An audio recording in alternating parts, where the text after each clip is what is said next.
Bilang Gemini, ikaw ang tagapagdala ng komunikasyon sa zodiac. Nandito ka para mag-explore, matuto at ibahagi ang mga natutunan mo sa ibang tao. Puno ng curiosity at bagong ideya ang buhay mo, kaya ang purpose mo ay maghatid ng kaalaman, pagbabago at koneksyon sa mga tao sa paligid mo. Bagay ka sa Libra at Aquarius dahil pareho kayong matalino at mahilig sa masayang usapan.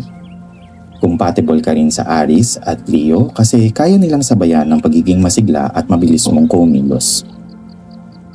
Angkop sa iyo ang mga trabaho na may kinalaman sa komunikasyon, teknolohiya o media.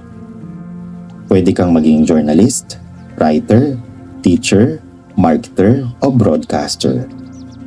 Gusto mo ng trabaho na laging may bagong natututunan at hindi pa ulit-ulit ang routine. Mabilis kang magsawa at nahihirapang mag-focus kapag masyadong matagal sa isang bagay.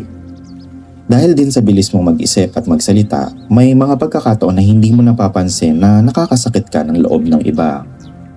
Ang paalala dito, maghinay-hinay at pag-isipan muna bago magsalita o kumilos.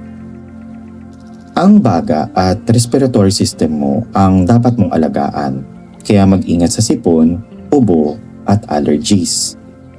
Iwasan din ang sobrang stress at siguraduhin may oras ka para sa pahinga at paghinga ng sariwang hangin. Mag-ehersisyo ng regular para manatiling magaan ang pakaramdam at malinaw ang isip.